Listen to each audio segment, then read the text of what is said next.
This girl wasn't born yesterday. When people taste Dinty Moore beef stew. America's favorite stew? Yes, when people taste Dinty Moore. The real meat and potatoes meal? That's right. And when they taste Dinty with chunks of meat and vegetables and yummy gravy? Yeah, when people taste Dinty Moore beef stew, they say it's phenomenally incomprehensible. Because they're expensive? Or not. Or do. Motorola cellular phones have never cost less. Here, call it. Okay. Never mind. I'll do it for you. Oh, I don't know. What's not to know? Buy the stinking dress. What is your problem? I don't have a problem. You have a problem. We've been to 7 different stores. We've spent 3/4 of the day looking at dresses, the last 12 of which you couldn't tell apart if you saw them in a lineup. Miss Poindexter, would you join me for breakfast? I thought you'd never ask. My name is Max Mendoza. I'm from Fresno, California, and this is about Wonder Woman meets Baroness von Gunther. Well, I guess I could say this is one of my favorite episodes, but then I guess all of the episodes are probably one of my favorite episodes. I mean, I've loved this series my entire life, I guess since probably about 8 years old when I first saw it on television. I fell in love with Linda Carter, and I always loved Baroness because Baroness was actually a Wonder Woman comic book villain. You don't see too many of those in the series. So I guess my time's about up, so that's all I'll say. Thank you.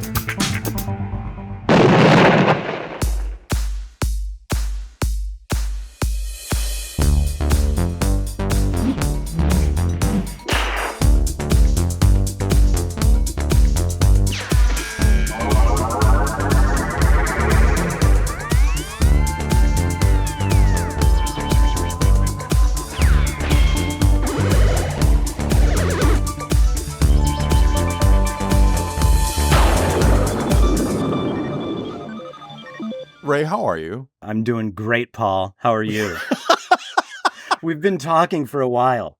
And how am I doing? I am itching. I'm itching to go. You're itching to go. That's different. I'm itching to get into this episode. I'm taking off the Snuggie I was wearing. It was a gorgeous Snuggie. It's a zebra print. Fitting for a middle-aged Italian. Who doesn't look a day over half age. I mean, a quarter age. Wow. The hell am I?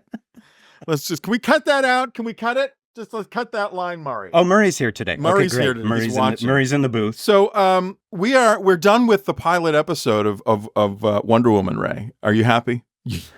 I'm thrilled. That was 5 years of our lives.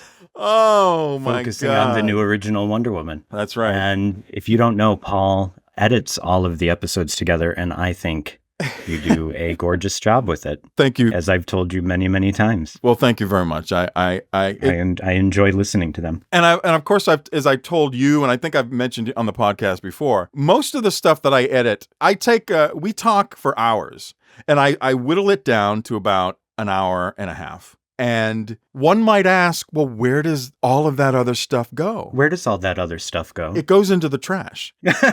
Well, most of it is me laughing and saying inane stuff that no one will ever hear because I chuck it. Bye-bye. Never happened. And of course, Ray is immaculate in presentation, so I never cut anything out. That I never falter. No mistakes. No mistakes whatsoever. No searching for words. No. Laser focus, dead on. And since we're done with the new original Wonder Woman pilot movie, we are moving on to the next episode, Wonder Woman meets Baroness von Gunther.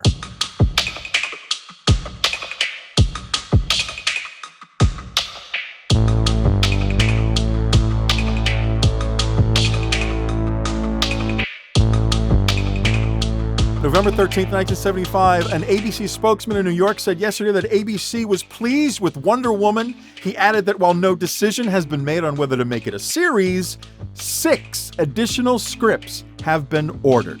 This is the week after the pilot aired, November 13th, 1975. 6 scripts have been ordered into production. And as you and I have talked about before, ABC looked at these episodes, not as a series. They considered the whole World War II era a bunch of specials. Right. They considered them pinch hitters. Wherever they needed a draw, they would put Wonder Woman on. It was a very sort of on-off type of schedule. It had no committed schedule, season one. And that's de facto. We've come to call it that now, but ABC never considered it a series. Right. Thankfully, most of the time, the show ended up on Saturday night at 8 o'clock. And, and I loved that. As a little kid, I loved that because, at 5 o'clock in the morning on Saturday morning, I would creep down the stairs, careful not to wake up anybody, so that I could watch the Super Friends. And then I was so excited because later that night, I was going to watch the live action Wonder Woman. Yeah, you get to bookend your day. Exactly. With Wonder Woman. And it was usually on after like Lawrence Welk or the Muppet Show or something like that. Well, thank you, friends. And now let's take a look. Good night. Au revoir. That was a great Kermit impression. That was my Lawrence Welk impression. Very good. Very good. But when it wasn't on, Ray, I was devastated. Like after Lawrence Welk got over and that starburst didn't happen. I was devastated. I might have even cried. I don't know. But you could go 2 or 3 Saturdays in a row, and then the next 2 or 3 it would not be on, and you'd be like, "Oh my God, what happened?" Yeah. And that was probably then one of the reasons they decided to go to CBS, because they could be given a regular series. Oh yeah. And we'll get to this when we get to the end of the World War II era, the ABC years. We'll get to it, but it's very much in the public memory that ABC canceled Wonder Woman, or that they didn't pick up Wonder Woman for renewal. That's not true. They offered Warner Brothers another slate of specials, and we might have had a season 2 that remained in World War II. Meanwhile, CBS over here waving their hand to bring up Kermit again. We'll offer you every Friday night. Hi, Kermit the Frog here. Friday night. That was a great Lawrence Welk.